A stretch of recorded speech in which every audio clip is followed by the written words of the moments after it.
Oh, it's just the bell. Okay. So, going back for you guys, like, at home on video. I don't know why you're at home on video. Most people are here today. Oh, yeah, one of you is playing basketball. For you. Okay, satire. A literary technique used to make fun of vices for the purpose of change. The most important part is the for the purpose of change part. If you're just making fun of someone, it's just that. It's making fun of someone. But if it's for the purpose of change, then it becomes satire. I will give several examples of this. Clickety-clack. All right. Elements of satire. Here are different elements that by themselves are not necessarily satire.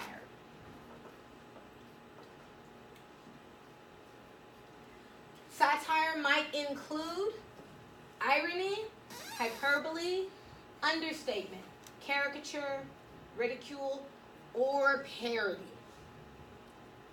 Okay? You can pare down these definitions. By themselves, these elements are called verbal parts of verbal irony and or sarcasm for the most part. Okay? The way to change from sarcasm to satire is for the purpose of change. That's the most important thing. If you are not trying to incite change, it's not satire, it's just sarcasm. I will give examples. So, hyperbole. I saw a whale this big. That's all it is. It's hyperbole, right? However, if I say, yeah, so you've missed the last 52 peer reviews, you might want to fix that. That becomes satire. Mind you, it's impossible for us to have missed 52 peer reviews because I didn't give 52 peer reviews. That makes it hyperbole. But because I want you to change your behavior and actually start doing your peer reviews, it becomes satire. See, the thought is that someone like Miss Miller, you guys say, oh my gosh, you're so sarcastic. I'm not sarcastic. I'm satirical. Because very rarely do I make cutting remarks at students solely for the purpose of my benefit or humor. Whenever I say something that you find as sarcastic, it's so that I get you to change your behavior. Understatement, okay? Same thing, understatement. Yeah, man, there was only like 2 headphones left in the store. No, there were probably more than 2 headphones left in the store. Purely understatement. Understatement for the purpose of change. Yeah, you have a 14%. Yep, great grade. That's an amazing grade. You should totally have a 14%. No, I'm understating the value of your grade. Why? Because I don't want you to have a 14%. It's for the purpose of change. It's to incite you to do a better job in class. That's not satire. That's not sarcasm. That's satire. Caricature. So, how many of you guys are a push? Awesome sauce. Okay. Political cartoons versus a caricature. Caricature, you, your boyfriend, your girlfriend, you go to Disneyland, sit next to each other, they paint a picture of you with giant face and Mickey Mouse ears, and you're like riding on Dumbo or something like that. That's a caricature. It's cute, you paid $25 for it or whatever. Caricature. Caricature in satire is a picture of, say, the president in a giant diaper, like the New York Times just did. The New Yorker just did. It's a picture of the president, giant head, little body, in a diaper. It's a caricature of him. But it's to make a political commentary about how he's acting, about the government shutdown. That was their choice of satire. They're satirizing a political figure, in this case, the current president. See the difference? When they draw a picture of you with a giant head and your girlfriend with a giant head, when they draw a picture of you with a giant head or your girlfriend with a giant head or your boyfriend with a giant head, it's not for the purpose of saying, man, you should eat less so your head will be smaller. There's no need to incite changes, just a cute picture. Make sense? Ridicule. Hi, this is where I live. Miss Miller lives in Ridiculeville. This is me. Yes. But for the purpose of change, which makes it satire. Ridicule doesn't only have to be something that's said. It can be dismissive language and or behavior. So, if you've ever seen me when someone gets really close to me to ask a question, I do this. That's dismissive behavior. That is trying to get you away from me without using language at all. However, it is not just sarcasm. It's not just to be mean. It's to get you to incite change, i.e. move back. Okay? That's where it becomes satire. In general, teachers, especially in secondary, a lot of time we get flack for using what others call sarcasm, but very rarely do teachers use sarcasm solely for the purpose of hurting a student's feelings. Generally, it's to incite change within the student. If I don't answer your question, very rarely is it because I don't know the answer to your question. It's to get you to start to think critically and find your own answers. It's to get you to be independent thinkers. That is a change purpose. However, if you were to ask me something, Miss Miller, what's for homework today? Oh no, I don't know the homework. It's not like I make it. So you're going to help? Or no. Purely sarcasm. However, not sure what the homework is, but is there a way that you can find out what the homework is? Think about it, think about it, think about it. Assignment list. Assignment list. Then, I've incited you to go find your own answer and also think critically about the procedures of the class. See the difference? And then parody. And so there are two types of parody. There's parody for funsies' sake, making no social or political commentary. Things like Weird Al Yankovic, he makes parody songs and things like that. There are a lot of parodies now on YouTube, various people's how it should have ended. That's not trying to incite change, it's just telling you, man, they did the Avengers wrong.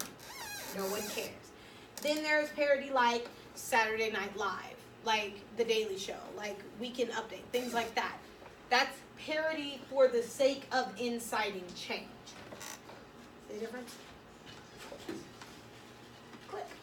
All right. What makes satire? It has to be social commentary. Okay? You have to ridicule or poke fun at something to change something that he or she finds repugnant and hopes to change. These are some possible targets for change. But what you need to know is it's a negative vice or idea in society that they want to change. Okay? It's not just, I'm going to make fun of something to make fun of something. It's because you want to make social change. Let's see if this works. Top.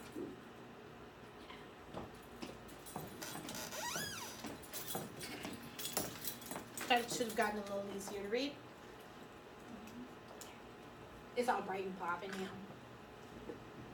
Okay, so now that you know the elements of satire, two things. What do you think makes satire effective? And then, why do writers use satire instead of criticizing a person, group, or institution directly? So, I want you to take 2 minutes, talk to your elbow partner. If you don't have an elbow partner, I think we should all have one. You can be a 3, and you can be a 3. Or you two can talk to each other, because your elbow partner's short. Talk to your elbow partner and discuss the answers to these 2 questions, and then get them down on your Cornell notes, okay? 2 minutes, go. Oh, thank you.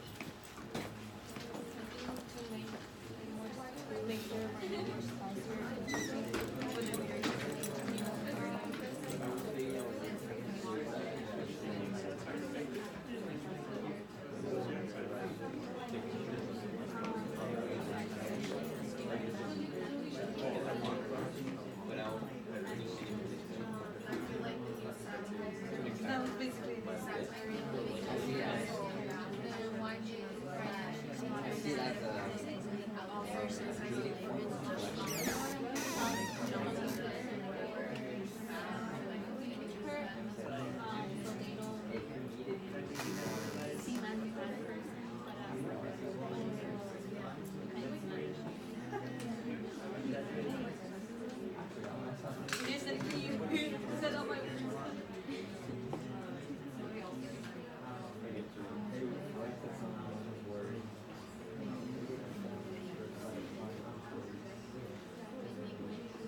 would that be accurate? If it's comedic, would it hit? I mean, it can be comedic to an extent, right? I don't know. I mean, I feel like it's very objective. You mean subjective? No, comedic is always in satire. Satire always involves humor. Always. That's why it's called make fun of. Like it always involves humor. Now the other person on the other end not find it humorous, but it doesn't make it not funny. It just makes it not funny to them. Okay. Yeah.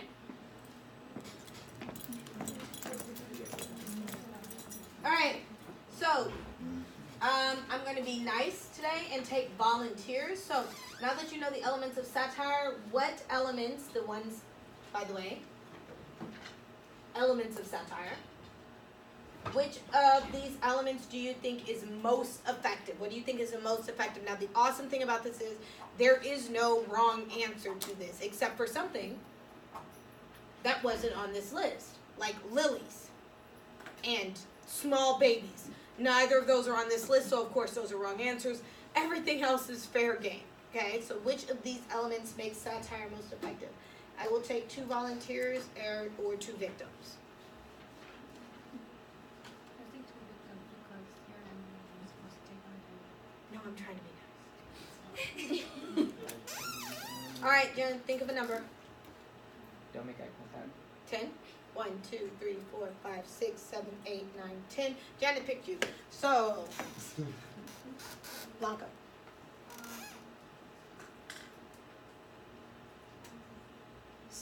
So which element do you think makes satire most effective? What's the most effective thing to use in satire? Caricature? Why caricature? Because if we're related to the president or anybody. Okay, because you can relate it to people in power. It's also quick. Like a caricature, a comic book, a comic strip, a meme takes that long to look at and you still get your point across. You gotta watch Saturday Night Live for like an hour and a half, or it's an hour, but you get my point. Alright, 1, 2, 3, 4, 5, 6, 7, 8, 9, Tiff. Let Janet, not me, she picked the number. Okay. What element do you think is most important? I also feel that caricature is the most important one because it is quick and Doesn't count. huh? I'm sorry. Please don't be rude. What? And it the way with depending on the image it shows what I guess you're trying to say. It makes it more so like even illiterate people can sometimes understand caricature because they don't need to read. Cool. All right. Next question. Why do writers use satire instead of criticizing a person or group or institution directly? 1, 2, 3, 4, 5, 6, 7, 8, 9. Brian. I think they use satire instead because it makes what the reader is reading more effective. Not more effective, more interesting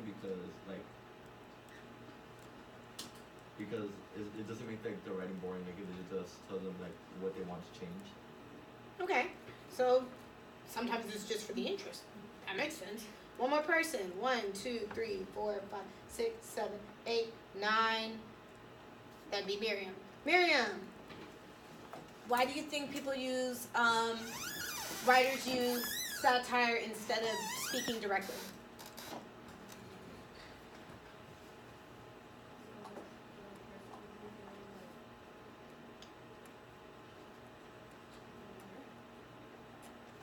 I'm glad you got to that. So that the person doesn't feel hurt. I'm going to repeat the answers for y'all out there in TV land. Okay, so the person doesn't feel hurt. It's a great example. So, how many of us have ever made a joke, but we wasn't really joking, but then when the person looked like they got it and they feel it a little bit, you was like, I'm kidding. Like, that's what satire does. It kind of removes some of the bite of it. It removes some of the pinch. It depersonalizes it. So another note about this, satire is one of the oldest forms of social criticism. And it literally is happening the same way today as it's always been happening. So think about it. Saturday Night Live. They have all these parodies and social commentaries, but at the end, anybody knows what happens at the end of Saturday Night Live? The very last thing. Huh? Don't they have like a message? When they hug everyone? No, they don't hug everyone. Anybody actually watch Saturday Night Live? Anybody? Yeah. Bad I watched that. Huh? A bad place? A band plays. Okay. Anybody watch the Tonight Show, Weekend Update? Last Week Tonight, The Daily Show. Anybody watch any of those shows? Ever seen any of those? Okay. What happens at the very end? The last segment.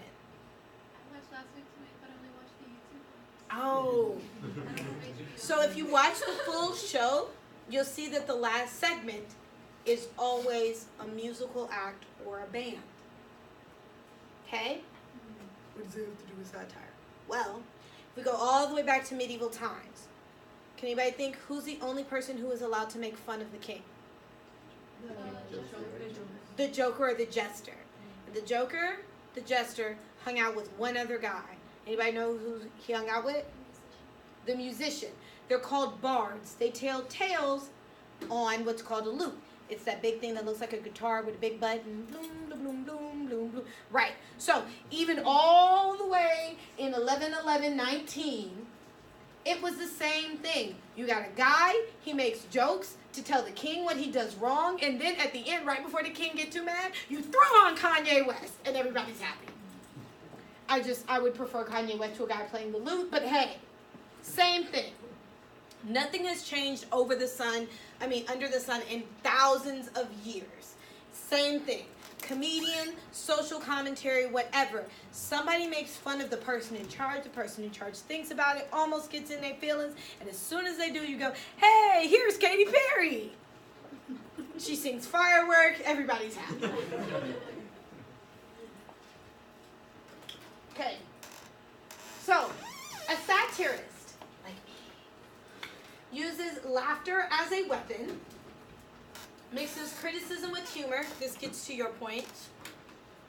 But does not stoop to insults or abusive language. I'll explain that in a bit. Tries to get people to think critically about issues being discussed and tries to inspire people to improve.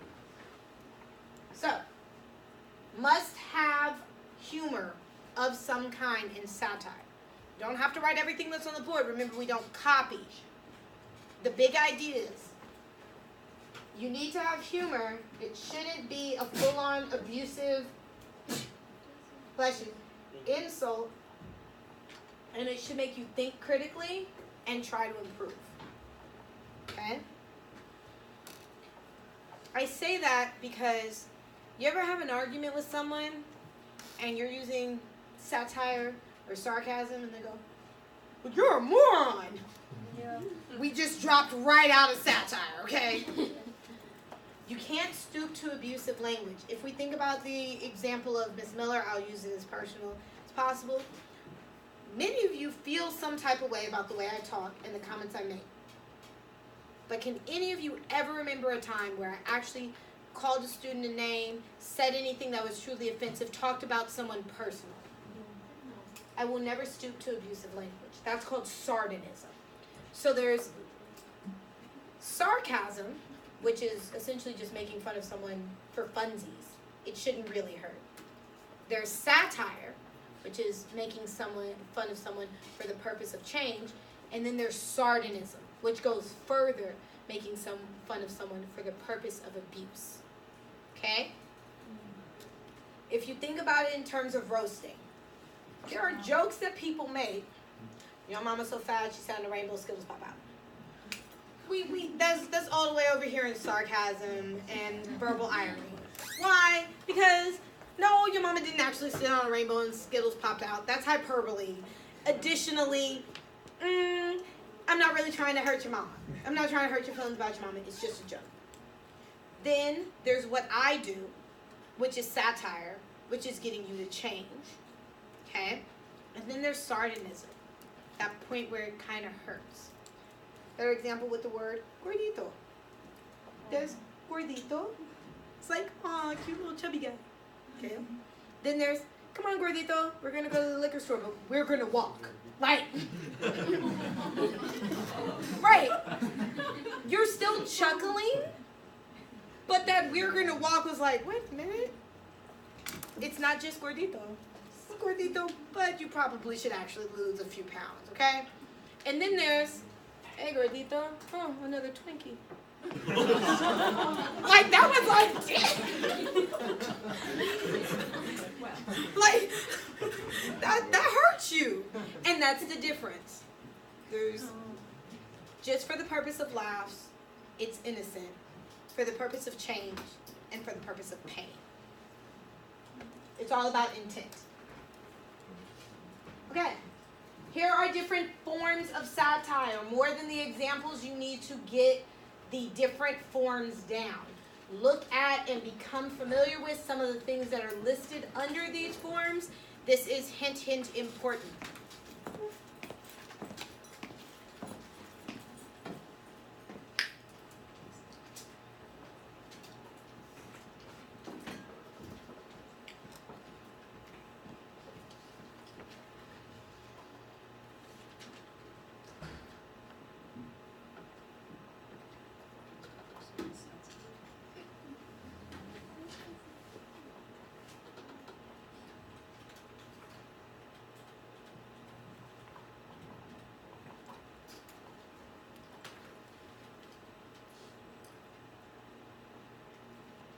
And then you guys have a closing activity / exit ticket / the 4 questions you need to answer before you leave here today.